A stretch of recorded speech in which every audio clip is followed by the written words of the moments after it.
Curiosas curiosidades. Você sabia que o arcano da Imperatriz fica no caminho entre Chokhmah e Binah, na Árvore da Vida? Este é o 14º dos 32 caminhos de sabedoria. O caminho da inteligência iluminadora. O arcano 3, Imperatriz, guarda alguns dos segredos que o tempo escondeu sobre a relação das mulheres com os seus homens ao longo do tempo. Hoje vamos falar de uma história fundamental para a Imperatriz, a da importância da descoberta do feminino. Nos primórdios, a mulher, por parir, era a grande representação da vida e da luz. Seus frutos, assim como a terra, dá os alimentos que brotam do solo. O sexo não era apenas uma relação humana de desejo, mas, acima de tudo, era um ritual e representação de união criadora da semente com a terra. Os homens se valeram de artífices ao longo da história para alcançar o jugo esperado. Incêndios, atentados, arrebanhos, sequestros de filhos, estupros coletivos e assassinatos eram cometidos e anunciados como um castigo divino. Como o fim da vida nômade, os homens passaram a adquirir patrimônio e, com isso, a necessidade de garantir legítimos heredes para a defesa da propriedade. Mulheres perderam o poder e foram dominadas, mas jamais foram subjugadas, e todo o conhecimento passou a ser camuflado. A crescente opressão obrigou as mulheres a ocultar seus segredos para que não fossem destruídos completamente, e preservaram seus rituais dos homens cada vez mais indignos de partilhá-los.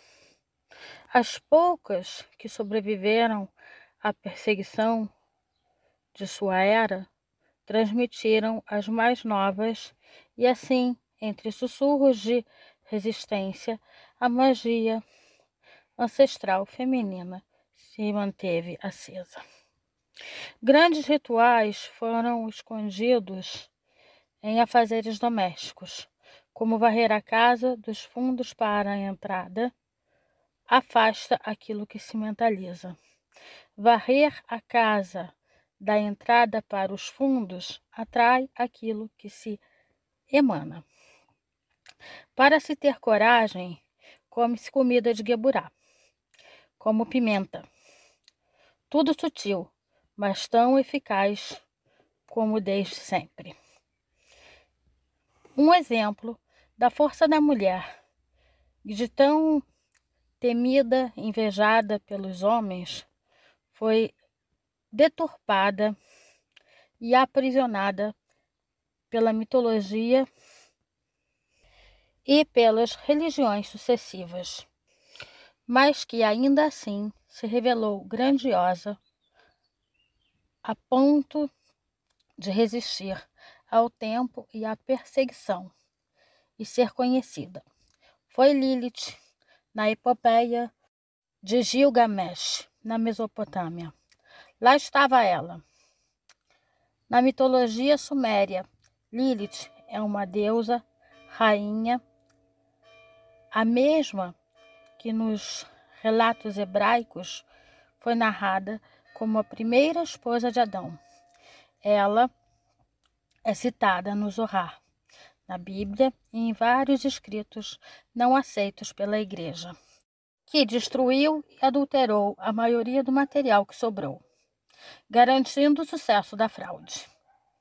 E no Talmud também, segundo o qual, pelo alfabeto de Ben Sira, Adão se recusou a atender os pedidos incessantes de Lilith, que não queria ser obrigada a suportar o peso do corpo de Adão sobre ela durante o sexo, porque ambos foram feitos da natureza, que já existia, barro e lodo, propondo por isso outras posições menos dominadoras e mais igualitárias. Por isso, a imperatriz nos lembra que é ela que une Chokmah e Binah, lado a lado, homem e mulher. Ela conhecia a arte da terra, tanto quanto seu corpo, e quando não fazer sexo, para evitar filhos ou para aumentar a libido. Cansada da rigidez do marido, que não atendia aos seus anseios e disposta a não ser subjugada, ela abandonou o marido e partiu em direção ao Mar Vermelho, onde iniciou um movimento abraçado por diversas outras mulheres, que juntas formaram a tribo das tendas vermelhas, vermelhas pelo sangue menstrual e pelo fogo que as coloriam. Os homens, abandonados sem sexo, sem filhos e sem rituais, se revoltaram e decidiram destituir a mulher de sua magia, construindo aos poucos, ao longo da história, a divinização da figura masculina, que elegeu seus iguais, homens, para representarem esse Deus tão masculino, impossibilitado de gerar a vida por si só, ciumento, raivoso, vingativo, grandioso, forte e punitivo, quanto suas almas. Esse Deus precisava escravizar as mulheres sobre o manto do pecado e do castigo, para preservar o que havia de mais valioso e poderoso em cada uma: o útero, esse universo desconhecido e assustador, de onde tudo surge, escuro e úmido, como Binah.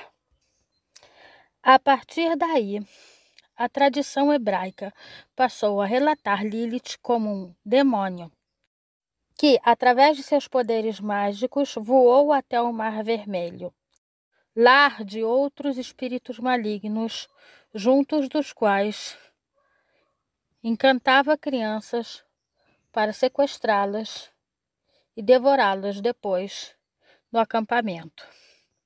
As tendas vermelhas passaram a ser associadas ao sangue das crianças sacrificadas, as estátuas quebradas e os termos apagados. É a influência do seu caráter demoníaco que leva as mulheres a contradirem o homem e a questionarem o seu poder e a sua supremacia. Lilith merecia o banimento, mas Adão merecia ser consolado por outra que o aceitasse por cima. Eva, submissa, então, é criada da costela de Adão, mas ainda assim falha com seu homem, que a perdoa e se mantém ao seu lado na expulsão do Éden. Sim, Eva não é a primeira mulher, segundo Gênesis.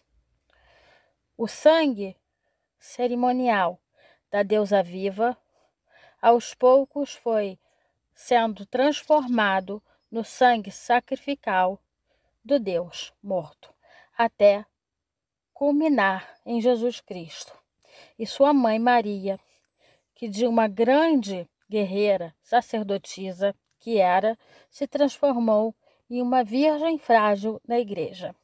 Maria Madalena, que foi a primeira sacerdotisa da igreja de Cristo, nas escrituras foi reduzida a uma prostituta, enquanto o homem tomava o seu lugar, por não admitir tamanho poder com uma mulher. Novamente, mas mesmo com milênios de insistência, temos uma eternidade de persistência e sinais do tempo feminino ainda estão no mundo para serem descobertos. Na memória da Imperatriz encontramos vários desses segredos, e cada um dos arcanos tem seus segredos para contar a todos que queiram ouvir. Algumas sugestões de pesquisa para aqueles que se interessam estarão no PDF que está na descrição do vídeo para ser estampado